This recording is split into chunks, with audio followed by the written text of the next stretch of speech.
Amplified Man from Monday Night Raw's review reaction for Monday, June 25th, 2018. Gonna be straight up with you guys, man. I am under the weather today, man. Body aches, muscle aches, hot, cold sweats, you name it. Some type of flu has gotten to the Amplified Man. And that sucks, man, because I am so fucking busy every day. I give myself a headache just fucking creatively speaking, coming up with ideas and thoughts and the whole process of being creative for my movie Tyler's Day 30, for this channel, but also for other writing projects that I do continuously every day. So my dome piece alone has to be 100% all the time. And then when that's not, and your body is not, I'm fucked, man, because we have a lot to do this week. Every day we do. I can't even say just this week. But I'm not going to throw a pity party for the Amplified Man. We're just under the weather. But we can't take a day off. We still have to keep fucking shit up. We have a lot to do today, tomorrow, this week, next week. There isn't a day off. So we have to, man. But I just wanted to tell you guys straight up because it's probably not going to be BC amplified today. This is more going to be my thoughts on Monday Night Raw last night. So I guess you could call it BC thoughtified because these are my thoughts, man. Now, I get so passionate, maybe I will start fucking raising my voice and getting a little too extreme, a little too amplified, maybe, I don't know. But I really shouldn't because I do have some type of flu, man. And I really probably shouldn't even be making this video. But I am, because not just do I love you guys, man, but I love talking pro wrestling, man. And I want to stay tried and true to this channel, man. You guys are expecting Raw review in reaction, and that's what I'm going to give you. So, enough about that. I just want to tell you guys, that's why I'm not at my tip-top 100%, not even 80%, not even fucking 60% today.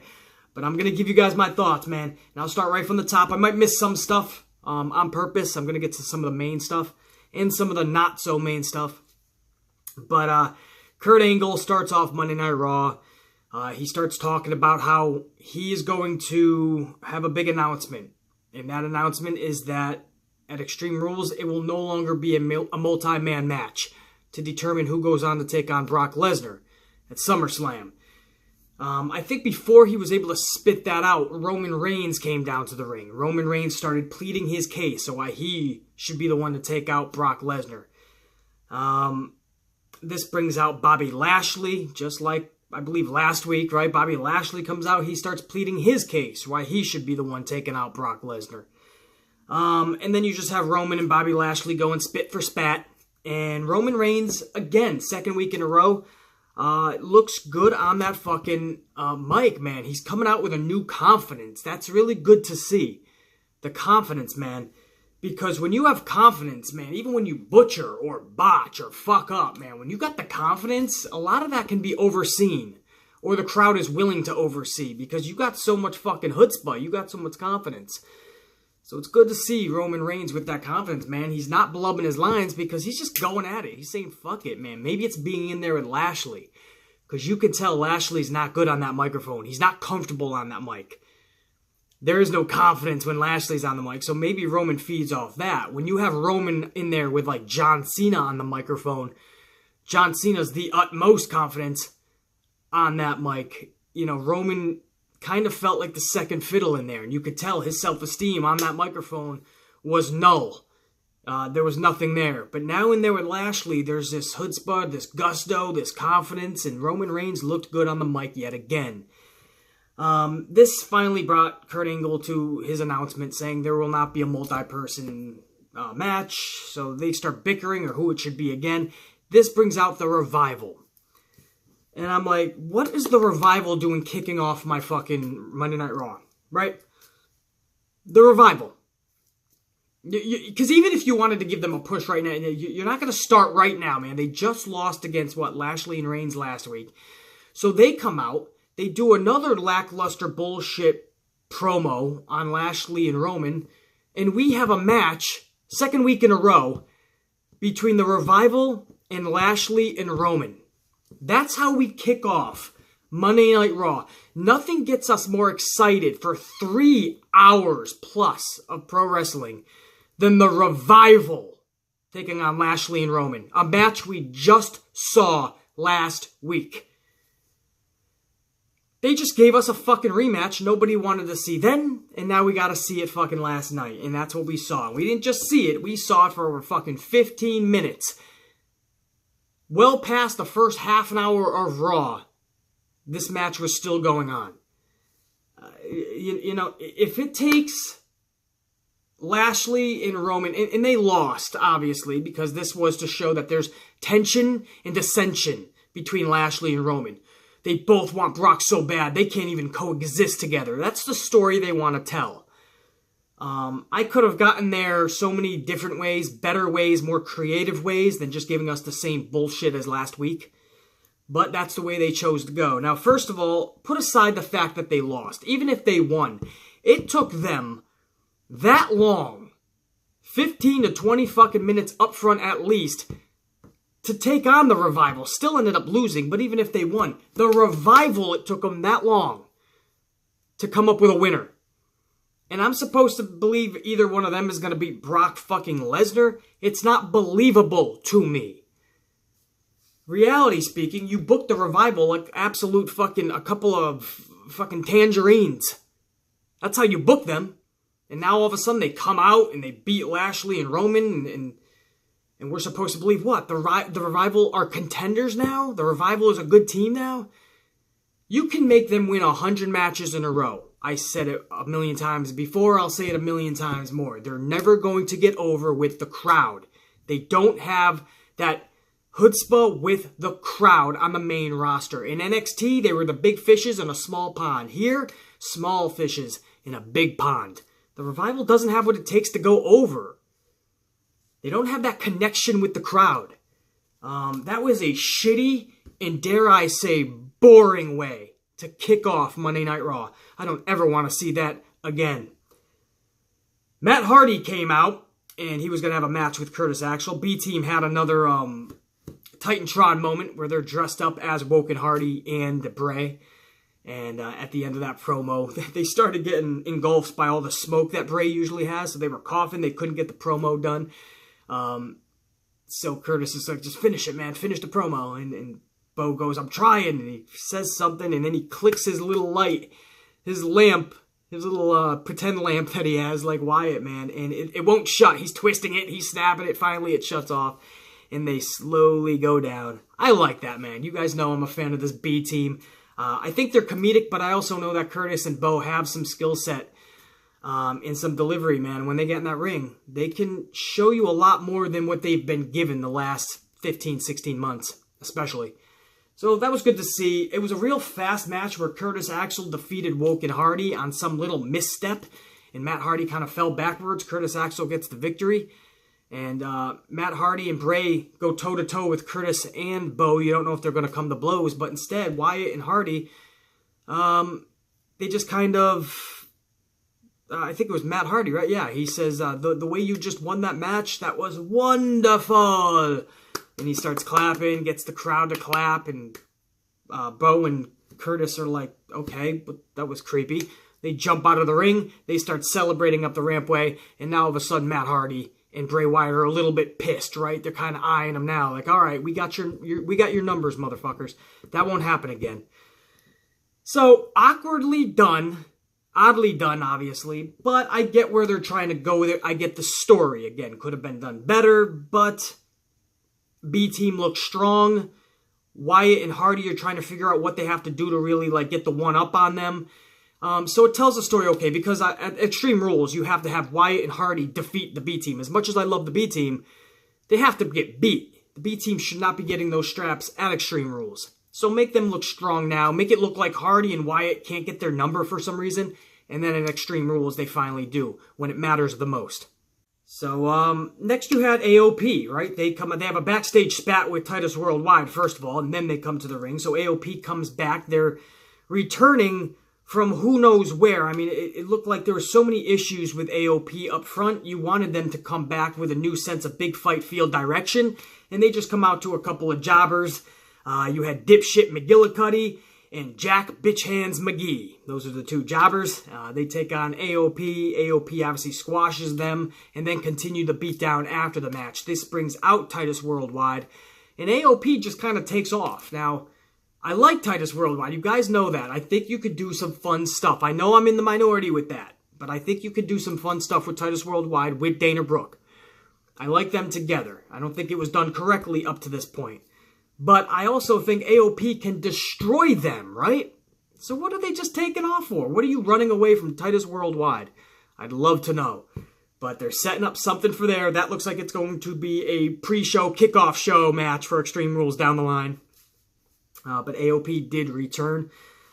Good seeing them back. Because they are fucking absolute monsters and future champions for sure. Multi-time. Then you had Alexa Bliss come down. Alexa Bliss is just great on that microphone, man. She keeps getting better and better. She plays that bitch role so good that like Stephanie McMahon is so good at. And Charlotte is so good at as well. That's why I think Charlotte should be a heel as well, not just Sasha. Because they're so much better as a heel. And that's where you see their best work, especially in their promos. But Alexa is that way, man. Alexa, you know, when she started down in NXT, remember she was just this little Disney princess? And then you see who she truly is, man. You turn her heel, and she flies with it, man. She took that ball. She's still running with it. She ain't going to drop that ball. She's not going to fumble it. It's great to see. Because on that microphone, I know people might be, you know, it's a little cringeworthy when she's on the microphone. You want her to shut up. She's going too long. Maybe all those things. But the bottom line is she's still really good on the microphone. She knows how to hit back to the crowd. She hits her points, her bullet points. She never goes off subject. She stays on what she's supposed to say. She doesn't flub. And it comes out real. Very good by Alexa Bliss. She had Mickie James back with her last night by her side. This brought out Natty. Natty Neidhart comes out, and I forgot what Natty's whole beef was, right? Maybe Alexa started it by saying, oh, the Total Divas are... No, because Natty came out. Oh, Natty was the friend of Ronda, right? And Alexa's talking a bunch of bullshit about Ronda being suspended for 30 days. Even though she's showing up to Madison Square Garden July 7th. But we'll forget that little logic hole. And then you have Natty coming out to defend her friend. That's what it was. Because I'm like, what the fuck is Natty even coming out there for?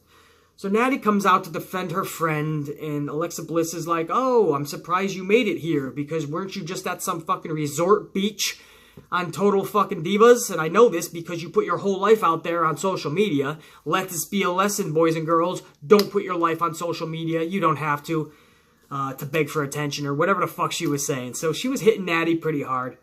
Natty says, I'm going to come down to the ring and take you on, but I didn't come alone. Here comes, so I'm thinking, oh, wow, who's it going to be, man? This is big, right? A fucking women call-up, maybe?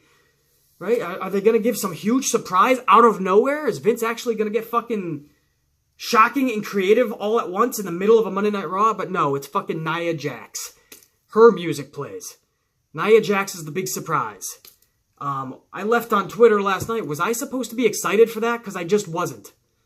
So Nia Jax comes out. Guys, I couldn't even tell you if this was a tag match or if this was just Natty versus Alexa. It might have just been Natty versus Alexa. But it could have also been a tag match because Nia comes to the ring. Mickie James is in Natty's corner. It could have been a tag match, could have been singles. I don't care. You don't even have to put in the comments below what it was. BC, it was actually, I don't even care. It was one of those things where just bullshit to me. The promo for Alexa Bliss was good. Everything after that, I didn't need it. So Alexa Bliss taps out to Natty. Alexa Bliss taps out to Natty. That's the finish. How is that? Why do I now give a shit about Nia Jax versus Alexa in the future? Alexa couldn't even beat Natty. A tap out. And then in the future, you're telling me I might have to give a shit about Ronda Rousey versus Alexa Bliss. When Alexa Bliss couldn't even get out of Natty's hold. Alexa Bliss was tapping out fast and vigorously to Natty, but I'm supposed to believe she can beat Ronda Rousey, who in real life was beating people in seconds in the octagon. That's what I mean, guys. I need to believe this. I'm okay if you want to build up Natty at the expense of Alexa, but you got to do it in a better way where Alexa has some big matches coming up at pay-per-views. One that we know for sure at Extreme Rules with Nia Jax for the strap, and one even possibly SummerSlam with Ronda Rousey. and you're having her just tap out so quickly, so vigorously, like a clown, to Natty. Natty, who's filming Total Divas more than she's wrestling. Come on, man. You can't do that, because the smart fans like myself, we're going to see those holes in the logic, and we're going to call you out on that, man, because we want to just sit back and be entertained and watch it for what it is, but we can't do that if you're not going to be believable and realistic. That's the issue. But next up, we have Sasha Banks, Ember Moon, Bayley taking on the Riot Squad. So when I say they prolong, I mean they book tension between Bayley and Sasha for weeks with no real payoff. Then they put it on the shelf. Then they do the same type of booking. Oh, they're going to have spats, but we'll keep putting them together. Like maybe they can rekindle their friendship. I'm just done with that shit, man. I thought last week we were going somewhere cool. Sasha Banks was finally doing her heel turn. And this week we were going to build on that. Instead, Kurt just says we're going to go back with this. And we're going to try to repair this again. And Bayley and Sasha, you're going to try to work as a team again. What are you, Kurt Angle? Are you their father as well? Are you every superstar's father? Not just Jason Jordan? Are you Sasha Banks' fucking father? Are you Bayley's father? Who cares if they get along or not? Backstage, one of the biggest returns of 2018 happened, right? While Kurt Angle was back with maybe Bayley or Sasha, maybe, but who the fuck was it? But Alicia Fox. Alicia Fox came back. What a huge, shocking return. Or not. Alicia Fox did come back. It was good to see her, though. All joking aside, it was good to see Alicia. But it shows you, like, it meant nothing to WWE. They just had Alicia, like, give Bayley a hug or somebody, and fucking Kurt was like, Alicia, good to see you. Hey, Kurt, she says back, and Kurt goes, can you give us a second, Alicia? And Alicia's like, yeah, bye. And Alicia walks off. That was Alicia's big return. Gone since before the Royal Rumble in January. Comes back end of June. And she's just like, hey, Kurt, that's my segment. I'd be pissed if I was fucking Alicia Fox, man. I'm not saying she deserves championships right now or anything. Or in the future. But, man, that's the best you had her come back with? A backstage, hey, what's up, Kurt? And then she takes off. Anyway, guys, that's just a little side note before this 6-woman tag match. And, in this match, you had Sasha Banks just being Sasha Banks. She's just so fucking good at what she does. From facial expressions to mannerisms to her selling to her moveset. Everything she does, she just captivates you. Her whole aura captivates you. Thank goodness for Sasha Banks, because on a show up to that point that was not living up to any expectations, Sasha Banks brings that smile to your face. Sasha Banks brings that believability. Sasha Banks brings that fun to pro wrestling. Thank you. I could not put into words. I tried to on my Twitter last night, but I can't put into words how thankful I am and we should all be as pro wrestling fans for someone like Sasha Banks. This match ended with Sasha Banks getting beat. I believe, was it Liv Morgan? But Sasha Banks got defeated. Middle of the ring. Bayley got kind of pissed off about that. There was a little dissension, obviously, during the match as well between Sasha and Bayley. Bayley got pissed off, and Bayley just starts going ballistic on Sasha Banks. Ballistic. A beatdown that we don't really see with the women too often. And this is interesting because this is the exact booking I told you guys last week on my Q&A video. This is how I would book Sasha and Bayley. The next step in this feud after last Monday night, the next step is having Sasha Banks just destroy Bayley all over ringside. Even go up to the broadcast booth up at the rampway and beat her up around there. But it has to be a vicious beating. We really have to believe that these two once best friends now cannot stand each other. They did my booking for the most part, a beatdown, just not up at the rampway. But they reversed it. And they had Bayley look like the heel last night. Now, I'm not calling Bayley a full-throttle heel yet. Because after this beating, she went backstage and she was like apologizing to Kurt. Kurt, I'm sorry, but you don't understand. So she's not playing the full heel yet, but I do see it going that way now. Because she went absolutely ballistic on Sasha. And what better person to take the beating than Sasha? Because nobody, especially for the women, but I can count 70% of the men even on the roster, they don't come anywhere close to selling like Sasha. So Sasha sold that beating like a true fucking champ that she is.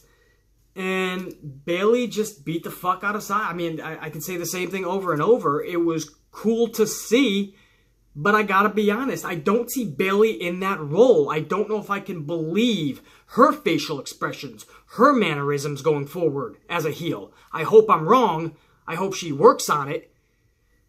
But it dumbfounds me because Sasha Banks was the clear one here who should have been going heel because it fits her better and it makes the most sense. Because now what is Sasha doing? Sasha now has to compete with Ronda Rousey, who we know that's Vince's top dog. Top dog. The big dog. The big dog. I got the flu. I can't be doing that. That's Vince's top dog. Ronda Rousey over there on Raw for the faces, for the women. Ronda Rousey. Right under her, Vince loves Nia Jax. That's your 1 and 2. Right under them, Vince McMahon's a she. Vince McMahon is trying to bump up Ember Moon in that 3rd spot. So where does that leave Sasha? Fighting for that 3rd spot? Sasha Banks, of all people, has to fight for the 3rd spot as a face on Monday Night Raw. Dumbfounded. You bring over the heels. Who do they have for top heels? The Riot Squad is just a group, man. They just throw them always together. They're not really a top heel. Ruby Riott could be in the future. They're not there yet.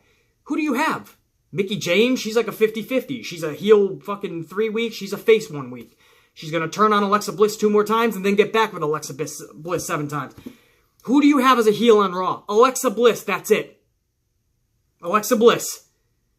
So Sasha could have really helped that heel part of Monday Night Raw for the women. And now you're putting Bayley in there. Alexa and Bayley are going to be your top fucking heels? And Sasha is just going to be kind of lost mid-terrain with the other faces? Doesn't make sense to me. It fits Sasha's character better because we know she's better as a heel.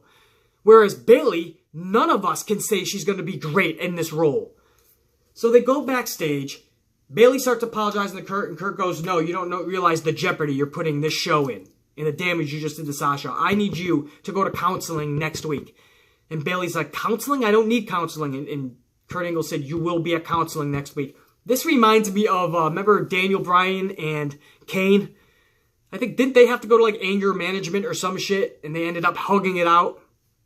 And then you had Rusev was in anger management too, wasn't he? Or was he? Jinder Mahal helped out Rusev take out somebody. Was it Enzo Amore? Sensitivity training, I think that it was. Sensitivity class for Enzo Amore.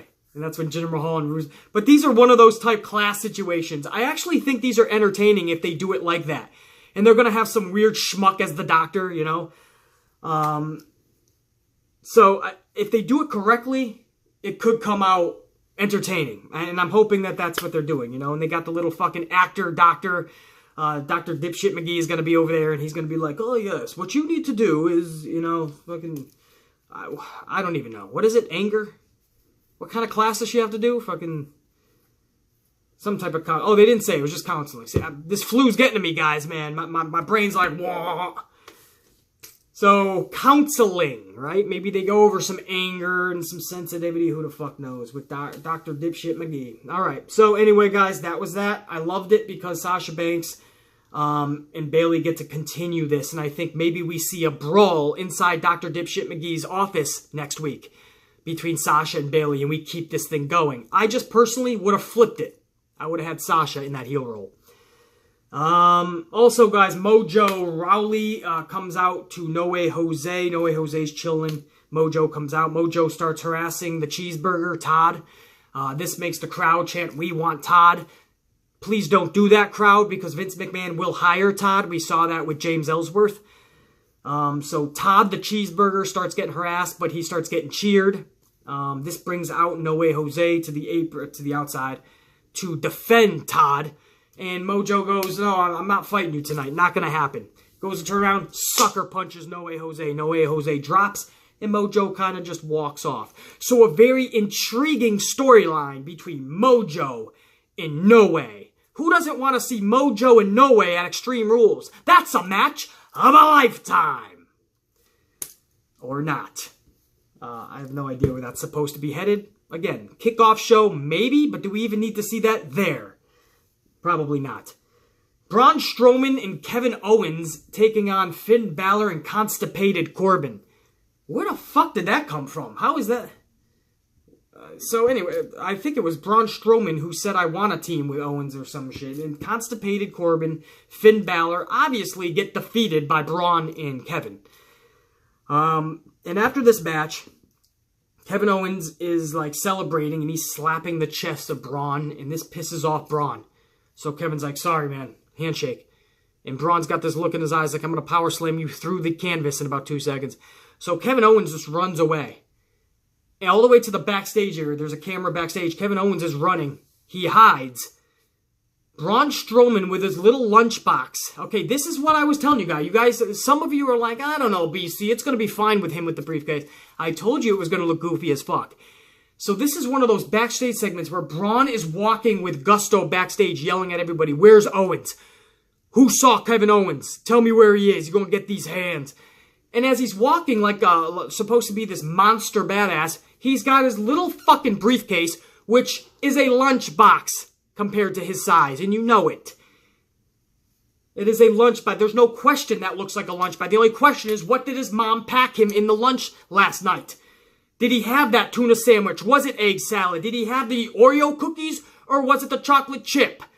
Did he even get the fucking juice box that he likes? Because lately his mom has been putting in the 50% less sugar juice boxes, and Braun hates that shit. So his little lunchbox is packed, and he's looking for Kevin Owens, and he's supposed to be a monster badass, and he's walking with his fucking briefcase. Really? That's what I mean. Braun Strowman looks like a clown carrying this thing. He's got to cash in ASAP at SummerSlam and be done with that shit. We go to commercial. See, I'm already getting amplified with the flu. That's how much I fucking love you guys, but more importantly, love pro wrestling, man. You get me going even with the flu.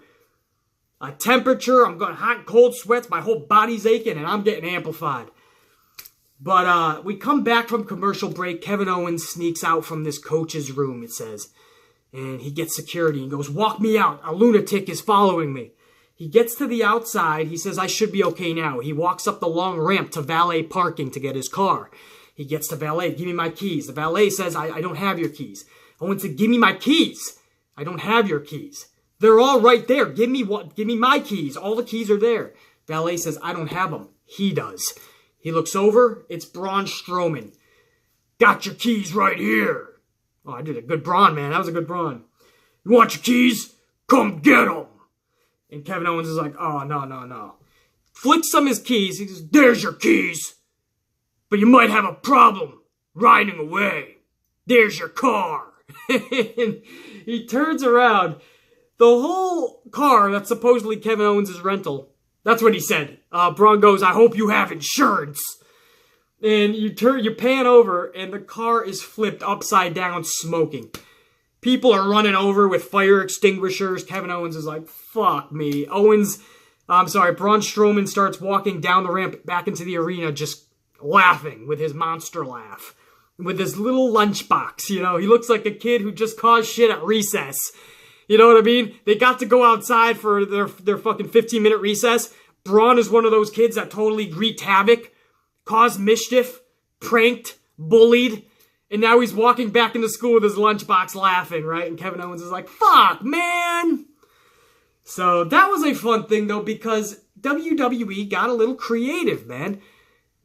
You can't just have everything in the ring, match after match after match after match after match. One little backstage interview, match after match after match. Another backstage little interview. It's a 3-hour plus show. It still is a television show. You gotta make it entertaining. Let's do some fun stuff. Remember with Stone Cold's angle? He'd be fucking coming over with monster trucks, destroying limousines.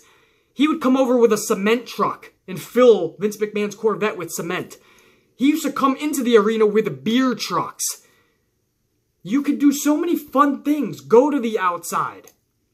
Go outside the arena, man. Have people battle out there. Have cool storylines out there. Get creative. Write shit where you're taking us away from the ring for a little bit. And we're seeing other forms of entertainment. Monday Night Raw, a lot of what made the Attitude Era so fucking great wasn't just because they were saying swears and getting fucking naked half the time. It was because they actually did that creative shit outside of the ring. Not just backstage, but even outside.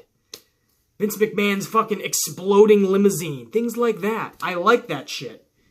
And last night, we got to see a little bit of that. So, in what was otherwise a boring show up until the Sasha Banks Bayley segment, and then you capitalize with Braun and Kevin Owens in their segment, Raw started to look a little more on the up and up.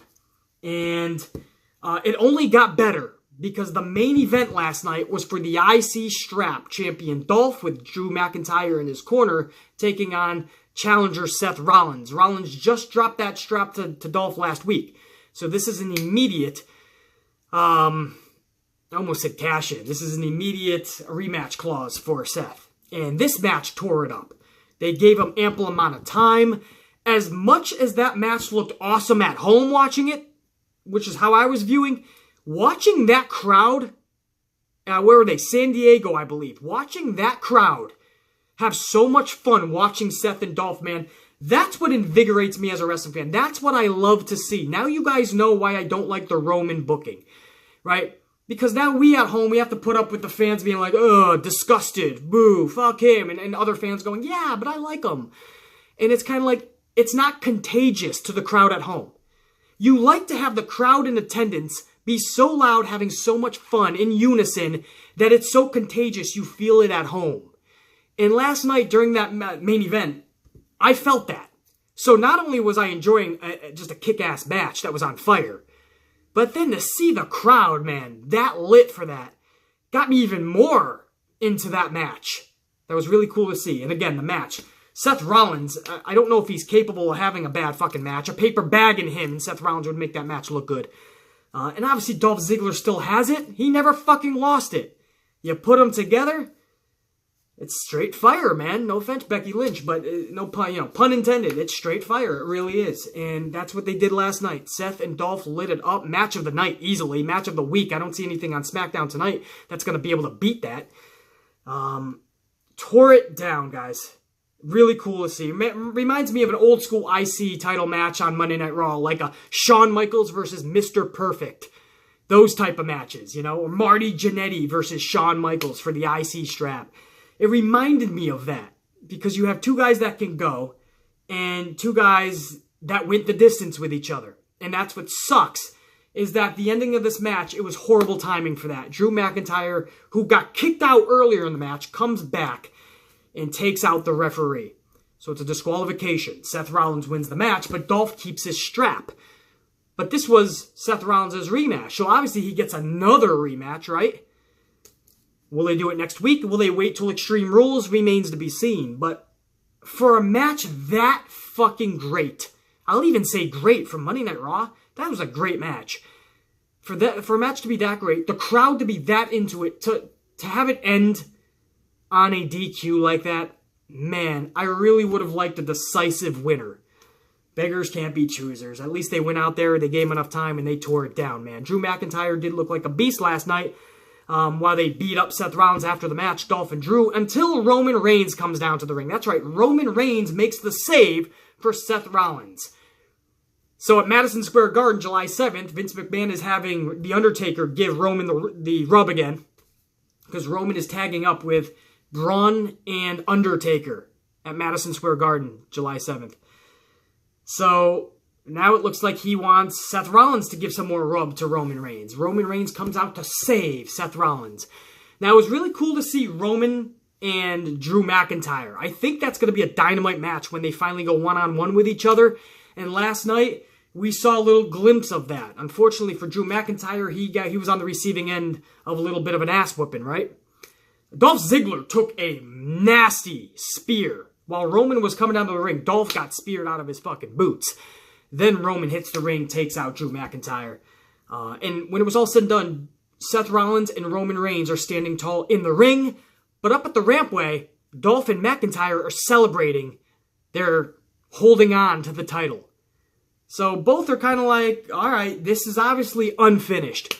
That crowd in San Diego last night, mostly obviously all the way, you heard the women hardcore. San Diego women love Roman Reigns, man. That was loud for the women.